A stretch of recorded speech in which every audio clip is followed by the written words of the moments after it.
Halo, nama saya Salsabila Sajidah, biasa dipanggil Salsa dari Prodi PGMI semester 4, Universitas Sunan Giri, Surabaya.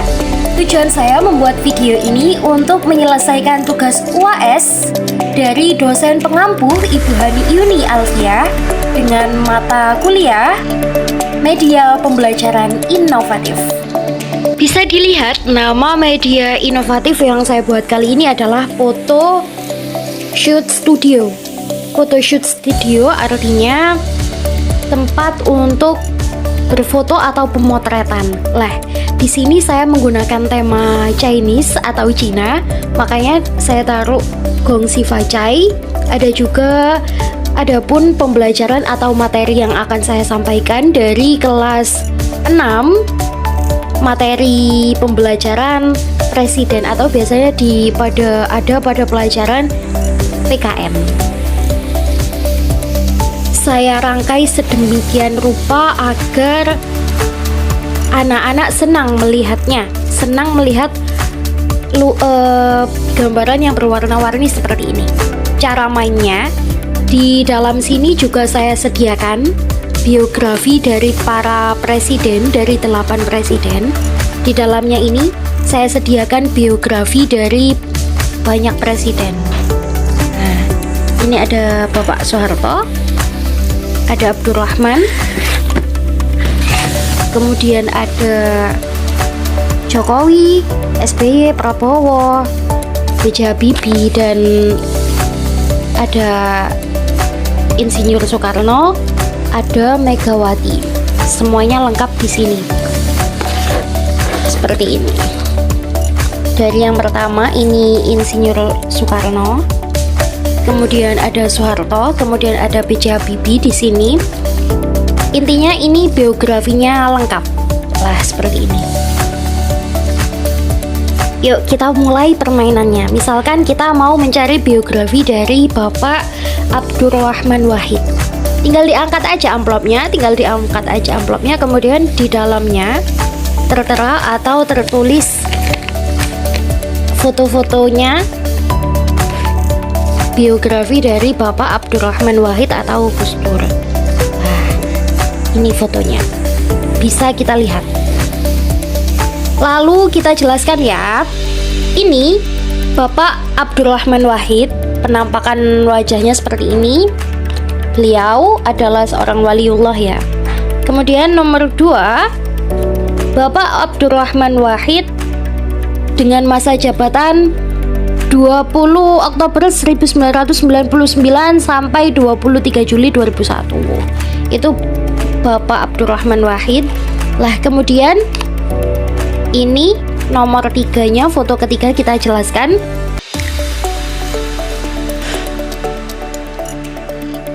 Bisa dilihat Bapak Abdurrahman Wahid ini waktu meninggal beliau berkata, "Saya titip bangsa ini kepada Bapak Hardi karena saya akan pulang ke tempat asal saya." Lah, ketika itu Bapak Abdurrahman Wahid ketika menyampaikan itu, beliau di saat itu langsung meninggal hari besoknya, keesokan harinya. Kemudian Bapak Abdurrahman Wahid pernah berkata, "Presiden pertama adalah presiden yang gila wanita. Presiden kedua yakni Bapak Soeharto adalah presiden yang gila harta. Presiden ketiga atau Bapak B.J. Habibie adalah presiden yang gila. Dan saya presiden keempat, Bapak Gus Dur atau Abdurrahman Wahid adalah yang membuat kalian gila." Seperti itu beliau pernah berkata. Setelah kita tahu biografinya, kita masukkan lagi biografinya ke dalam amplop. Lah, ketika menjadi guru nanti, saya akan memberikan tebak-tebakan kepada murid saya seperti ini. Ini kita pasang amplop misterius, ditutupnya namanya Cina, namanya dengan tema Cina, pasti kita menggunakan Cina-Cina semua ini. ada amplop Cina juga. Ini amplop misteriusnya, bisa kita buka untuk memberikan soal kepada anak-anak nanti. Lah, ketika kita sudah menjadi guru, biarkan anak-anak berkreasi atau maju ke depan dan menceritakan semua perihal biografi Presiden Indonesia. Sekarang anggap saja saya memilihkan kepada anak-anak satu biografi. Terserah memilih siapa. Sebenarnya nggak boleh lihat ya, tapi berhubung saya ingin menyampaikan biografi yang agak panjang, saya memilih Bapak Soeharto saja. Nah, di sini ada nama-nama presidennya. Nanti anak-anak disuruh menjelaskan satu persatu. Tapi berhubung saya ingin menjelaskan biografi yang agak panjang, saya memilih Bapak Soeharto. Di sini saya mendapatkan kartu Bapak Soeharto. Bisa dilihat. Oke. Setelah mendapatkan kartu Bapak Soeharto, saya akan lihat di sini. Nah, mana yang namanya Soeharto? Ini ya, bisa dilihat ya, namanya Soeharto. Lah, berarti di amplop ini ada biografi dari Bapak Soeharto. Tinggal diangkat aja. Di sini ada biografi dari Bapak Soeharto. Nah, ini agak panjang penjelasannya. Kenapa saya memilih Bapak Soeharto? Karena ya suka aja menjelaskannya agak panjang seperti itu. Lah, ini adalah Bapak Soeharto. Bapak Soeharto adalah presiden nomor 2 di Indonesia dan beliau menjabat paling lama di Indonesia. Kemudian biografinya, Bapak Soeharto dengan masa jabatan 27 Maret 1968 hingga 27 Mei 1998. Berarti bisa dihitung sekitar 20 tahunan beliau menjabat menjadi presiden di Indonesia.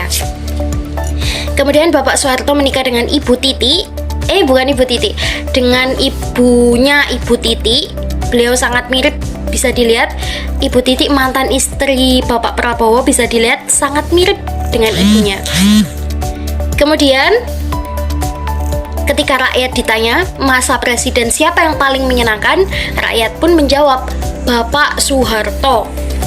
Tidak hanya satu rakyat, tapi banyak rakyat menjawab Bapak Soeharto, Bapak Soeharto, Bapak Soeharto, dan Bapak Soeharto. Kenapa memilih Bapak Soeharto? Karena pada waktu itu mereka menjawab ekonomi di Indonesia sangat murah ketika dipimpin Bapak Soeharto. Padahal nyatanya seperti ini. Pada waktu itu, gaji pada saat itu adalah Rp250.000 dan harga nasi Padang saat itu adalah Rp2.500. Rp2.500 dikali 100 adalah Rp250.000. Pada saat itu gaji satu bulan bisa untuk membeli 100 nasi Padang dengan harga Rp2.500 saja. Seperti itu. Nyatanya tidak dianggap murah kalau untuk saat ini, sama saja sebenarnya harganya.